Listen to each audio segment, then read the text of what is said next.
எபிரியரின் புஸ்தகம் 6ஆம் அதிகாரம் 7ஆம் வசனம் 8ஆம் வசனத்தை வாசிங்கள் பார்க்கலாம். எப்படி எனில் தன்மேல் அடிக்கடி பெய்கிற மழையை குடித்து தன்னிடத்தில் பயிரெடுக்கிறவர்களுக்கு ஏற்ற பயிரை முளைப்பிக்கும் நிலமானது தேவனால் ஆசீர்வாதம் பெறும்.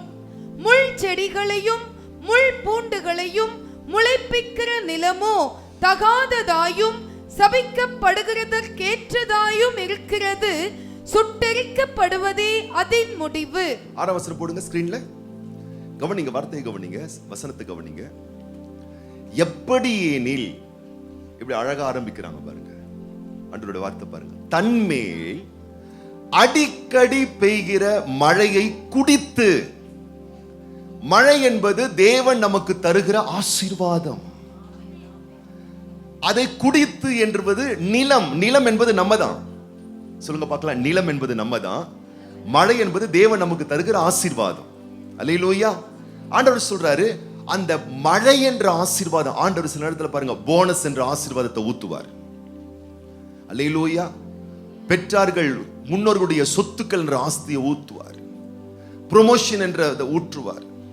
ஆச்சரியப்படுவீங்க, நீங்க எதிர்பார்க்காத விதத்துல பல விதமான ஆசீர்வாதங்களை உங்களுக்கு அவர் தந்துகிட்டே இருப்பார். நான் அதை பெற்று பெற்று பெற்று பக்கத்துல பார்த்து சொல்லுங்க, நீங்க இருந்த நிலை என்ன, நீங்க இப்ப இருக்கிற நிலை என்ன, பிக்சர் மேட்சே ஆகாது. எதனால இவ்வளவு நிறைவா வந்திருக்கோம்? கர்த்தருடைய ஆசீர்வாதத்தினால. அப்போ ஒரு நிலம் போல தண்ணிய குடிச்சு குடிச்சு குடிச்சு ஆசீர்வாதத்தை ஆண்டவர் கிட்ட இருந்து எடுத்து எடுத்து வேலையில வருமானத்துல ஆச்சரியப்படுவீங்க. நீங்க சம்பாதிக்கிறத விட கணக்கு வழக்கு எழுதுற பழக்கம் உங்களுக்கு இருந்துச்சுன்னா நீங்க கணக்கு வழக்கு போட்டு பாருங்க. கையில வந்தது 2 மடங்கு இருக்கும், செலவு பண்ணது 100 மடங்கு இருக்கும். நிறைய பேர் எழுதுறது இல்ல. கணக்கு வழக்கெல்லாம் எழுதி பாருங்க. ஒவ்வொரு நாளும் உங்கள் கைக்கு எவ்வளவு வருது, கேஷ் அண்ட் ஹேண்ட் எவ்வளவு வருதுன்னு பாருங்க. எவ்வளவு செலவழிக்கிறீங்க பாருங்க. மாச கடைசியில் எவ்வளவு இருக்குன்னு பாருங்க. ஆச்சரியப்படுவீர்கள். நீங்கள் சம்பாதித்து கரத்தில் வருவதை விட நீங்கள் செலவழித்தது 1000 மடங்கு இருக்கும். எல்லா ஆண்டவர் தர ஆசீர்வாதம். நிலம் போல் நாம் தேவன் தருகிற ஆசீர்வாதத்தை குடித்து குடித்து குடித்து அடிக்கடி பெய்கிற மழையை குடித்து தன்னிடத்தில் பயிரிடுகிறவர்களுக்கு ஏற்றனா கர்த்தர் சில வாய்ப்பு உங்களுக்கு கொடுப்பார். அல்லேலூயா.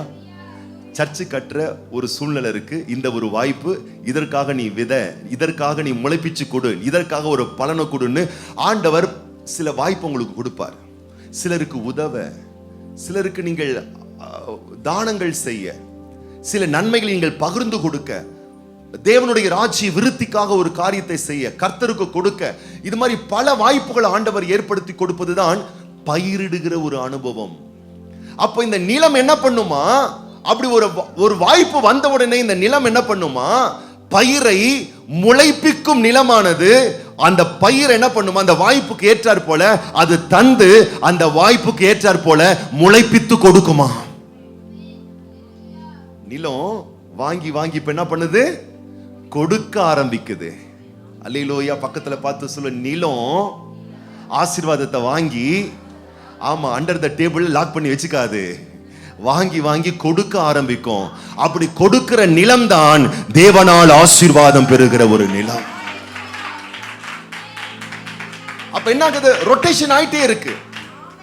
ஆண்டவர் 100 கொடுக்கிறாரு, ஆண்டவர் 10 கொடுக்கிறாரு. நான் என்ன பண்றேன்? 10ல 1 ஆண்டவருக்கு தசம பாகமா கொடுக்கிறேன், மற்ற 9 எடுக்கிறேன். அதுல இருந்து ஆண்டவருடைய ஆலயத்துக்காக கொடுக்கிறேன், என் குடும்பத்துக்காக 1 கொடுக்கிறேன், என் ஃபேமிலிக்காக 1 கொடுக்கிறேன், நான் 1 வச்சுக்கிறேன். இப்படி அதை பகிர்ந்து கொடுக்கும்போது இப்ப கர்த்தர் என்ன பண்றாருன்னா டபுளா மறுபடியும் கொடுக்கிறாரா, ட்ரிபிளா கொடுக்கிறாரா. இப்படி கூட்டி கூட்டி கொடுக்க கொடுக்க கொடுக்க கொடுக்க நானும் கொடுக்கிற அந்த ஸ்டாண்டர்டை வளர்த்தி கொள்ளும் பொழுது தேவனால் நான் என் வாழ்க்கை ஆசீர்வதிக்கப்படுகிறதா.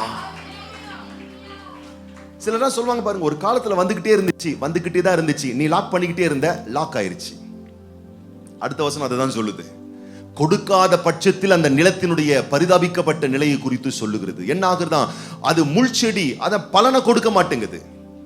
முள் பூண்டுகளை முளைப்பிக்கும் நிலமோ தகாததாயும் சபிக்கப்பட்டதற்கேற்றதுமாயும் இருக்குது. என்ன பண்றாங்களாம்?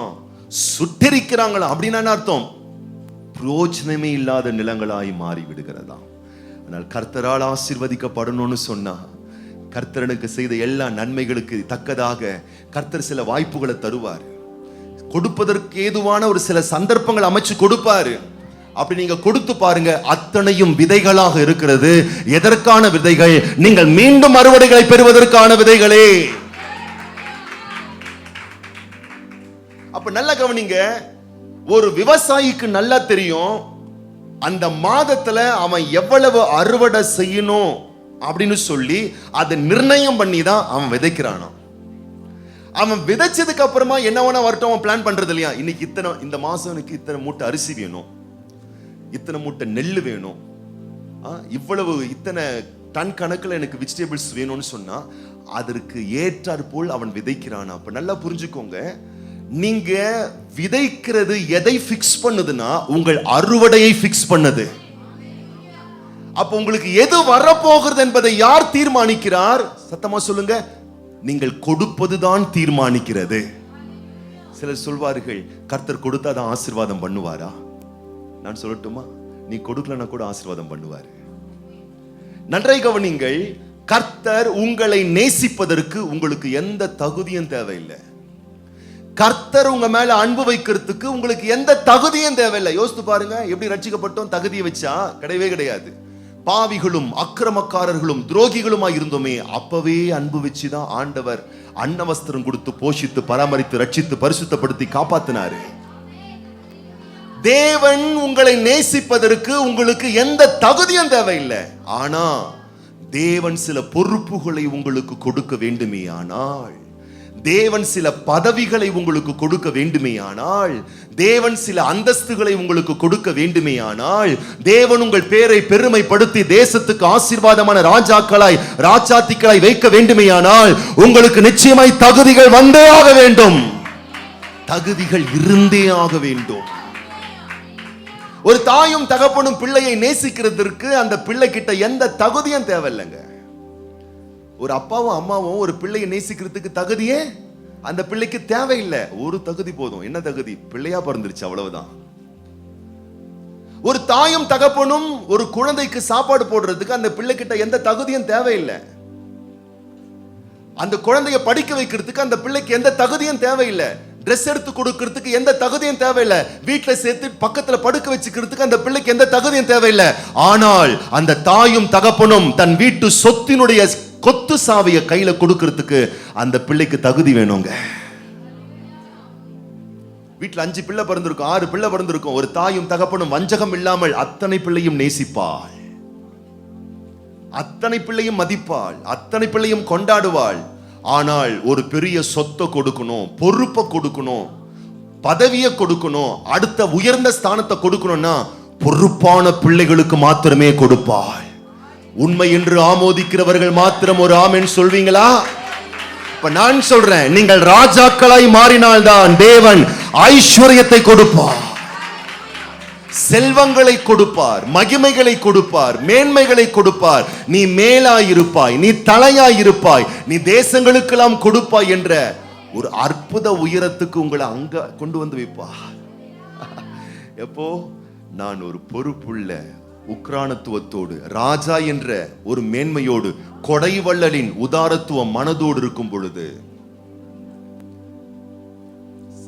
பவுல் எழுதுகிறார் பாருங்கள், வேகமாய் வாசிங்கள் பார்க்கலாம். 2 கொரிந்தியரின் புஸ்தகம் 9ஆம் அதிகாரம் 6ஆம் வசனம் 7ஆம் வசனம். பின்னும் நான் சொல்லுகிறது என்னவெனில், சிறுக விதைக்கிறவன் சிறுக அறுப்பான், சிறுக அறுப்பான். பெருக விதைக்கிறவன் பெருக அறுப்பான், பெருக விதைக்கிறவன் பெருக அறுப்பான். கவனிங்க, நல்ல கவனிங்க. இங்க ஒருத்தன் கொஞ்சமா பெறான், இன்னொருத்தன் அதிகமா பெறான். இது யார்கிட்ட இருக்கு? இதை யார் பிக்ஸ் பண்றா? கர்த்தர் பிக்ஸ் பண்றாரா அல்லது விதைக்கிறவன் பிக்ஸ் பண்றானா? வசனம் உங்களுக்கு நல்லா புரியுதுங்களா? வசனத்தை பாருங்களேன். நீங்கள் எதை விதைக்கிறீர்களோ அப்பவே நீங்க தீர்மானிச்சிருங்க எதை நீங்கள் அறுவடை செய்ய போகிறீர்கள். எனக்கு கொஞ்சம் தான் வேணும், கொஞ்சமா விதைச்சுக்கோ. எனக்கு அதிகமா வேணும், அதிகமா விதைச்சுக்கோ. இல்ல இருக்கிறதும் நக்கின்னு போகணும், விதைக்கவே விதைக்காதே. அல்லேலூயா. அப்ப ஆண்டவர் போஷிப்பாரு, உடுத்துவிப்பார், எல்லாம் சந்திப்பார். ஆனா உங்களை பெருக செய்ய வேண்டுமேயானால், விருத்தி அடைய செய்ய வேண்டுமேயானால், விதைக்கிறவர்களுடைய விதைகளை தேவன் ஆசீர்வதித்து அவருடைய எல்லைகளை தேவன் விஸ்தாரமாக்குகிறார். அப்ப தேவன் உங்களை விரிவடைய செய்யத்தான் விரும்புகிறார். அதை தீர்மானிப்பது நீங்கள் தான். அதை 4வது மனுஷன் தீர்மானிக்கல. கர்த்தர் இந்த மாசம் இந்த காசை என் கையில கொடுத்தாரு, இந்த வருமானத்தை என் கையில கொடுத்தார், இந்த தொகையை என் கையில கொடுத்தார். கர்த்தரிடத்திலிருந்து நான் வாங்கினேன். அந்த ஐஸ்வர்யத்தை சம்பாதிக்கிறதுக்கு பலத்தை கர்த்தர் தான் கொடுத்தார். இப்ப நான் என்ன பண்ண போறேன்? அதிலிருந்து தசம பாகங்களை, காணிக்கைகளை, கர்த்தருக்கு கொடுக்க வேண்டிய நன்மைகளை நான் எடுத்து நான் கர்த்தருக்கே கொடுக்கிறேன். நீங்க சொல்லும் பொழுது நீங்க பிக்ஸ் பண்றீங்க, விதைக்கிறத நீங்க பிக்ஸ் பண்றீங்க, அறுவடை உங்களை தேடி வரும். எத்தனை பேரை நான் பார்த்திருக்கேன், வாழ்க்கையில கஷ்டத்துல இருப்பாங்க, நஷ்டத்துல இருப்பாங்க, சந்தோஷமா கொடுப்பாங்க. அடுத்த சில வருஷத்துல அட்ட தரித்திரமோ அவங்கள விட்டு அற்புதமா போயிரும், முற்றிலுமா நீங்க போயிரும், முழுசும் நீங்க போயிரும். நான் கண்ணால பார்த்திருக்கேன்.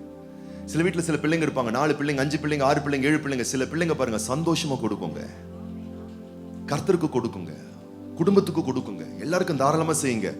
ஆச்சரியமா இருக்கும். அந்த வீட்டுல அந்த பிள்ளை சின்ன வயசா இருந்தாலும் பெரிய இடத்துல ஆண்டவர் கொண்டு வருவார், வேலை ஸ்தலத்துல உயர்ந்த இடத்துல கொண்டு வருவார். சிலது இருக்குங்க, அதுங்களும் கொடுக்காது, கொடுக்கறதுலையும் கெடுத்துக்கிட்டு இருக்கோங்க. ஏன் கொடுக்குறேன், அப்படிலாம் கொடுக்கணுமா, தேவையில்லை, கர்த்தருக்கு செய்யணுமா, கடைசியில் எல்லாம் தொடச்சிட்டு போயிட்டு பேசாம உட்காந்துட்டு இருக்கோங்க. அதுங்க ஏன்? விதைச்ச விதை அது மாதிரி. ஆண்டவர் சொல்றாரு, நீ பிக்ஸ் பண்ணு, நீ தான் பிக்ஸ் பண்ற. எதை பிக்ஸ் பண்ற? நான் சிறுக அறுக்க போகிறேனா, பெருக அறுக்க போகிறேனா? அடுத்த வசனம், வேதனையா இல்ல. ஆண்டவருக்கு கொடுக்கும்போது ஒரு வேதனையா, நடாது கர்த்தருக்கு கொடுக்கணுமே, அப்படிங்கள விசனமாயும் அல்ல, கட்டாயமாயும் அல்ல. கட்டாயமாய் கொடுக்கணுமா? கொடுக்கவே வேண்டாங்கிறார் ஆண்டவர். அப்படிலாம் ஒண்ணுமே கிடையாது, நீ கொடுக்கவே கொடுக்காதன்றார். கட்டாயமாயும் அல்ல, தன் மனதில் நியமித்தபடியே, மனதில நீ பிக்ஸ் பண்ணுங்கிறாரு. நீ பிக்ஸ் பண்ணு, நீ சூஸ் பண்ணு. உனக்கு ஒரு சாய்ஸ் நான் தரேன், நீ சூஸ் பண்ணு.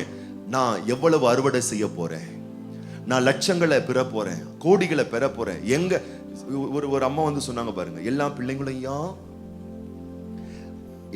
எல்லா பிள்ளைங்களும் எங்க அப்பா எனக்கு ஒரு வீட்டை கொடுக்கணும், எங்க அம்மா எனக்கு ஒரு வீட்டை கட்டி கொடுக்கணும்னு சொல்லுவாங்க.